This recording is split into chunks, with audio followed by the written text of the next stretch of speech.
کیسے ہیں آپ لوگ؟ خیریت سے ہیں؟ اچھا، ایک سوال آپ لوگوں سے کرنا تھا اور ایک سوال کا جواب بھی آپ لوگوں سے ہی چاہیے تھا کہ ماشاءاللہ اتنے سارے جانور ہماری گلی میں آئے ہوئے ہیں ماشاءاللہ، اور انہی سے ایک سوال نکلتا ہے۔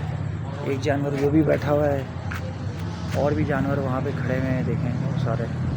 تو سوال یہ نکلتا تھا کہ جیسے جن جن کے گھر میں قربانیاں ہو رہی ہیں، تو کیا جن کے گھر میں قربانیاں ہوئی ہیں اور وہ سامنے والے گھر میں بھی قربانی ہوئی ہے، تو یعنی آج کل یہ چل گیا ہے بہت زیادہ، جو پہلے نہیں تھا۔ جب ہم چھوٹے تھے یا اس سے تھوڑے سے بڑے ہوئے تو ہم نے کبھی سنا نہیں یہ ہے کہ جس کے یہاں قربانی ہو اس کے یہاں گوشت نہیں دو،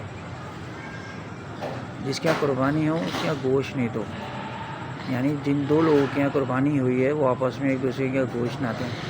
تو پہلے تو کبھی ہم نے ایسا سنا نہیں تھا کہ بھئی فلاں رشتہ دار کے یہاں تو قربانی ہو گئی ہے، ان کے یہاں گوشت مت دو۔ بیسکلی جو ہماری سمجھ میں آیا ہے وہ یہ ہے کہ قربانی کا گوشت جو ہے نا وہ گوشت نہیں ہے، یہ اصل میں دلوں کے رشتے ہیں جو ایک دوسرے کے یہاں بھیجے جاتے ہیں۔ بیسکلی اس کا گوشت سے کوئی مطلب نہیں ہوتا ہے اتنا جتنا ایک رشتے محبت بانٹنے سے ہوتا ہے۔ گوشت تو ختم ہو جاتا ہے لیکن محبتیں رہتی ہیں۔ تو آپ لوگ اس کا جواب دیں کہ کیا میں یہ صحیح کہہ رہا ہوں یا میں کوئی غلط کہہ رہا ہوں؟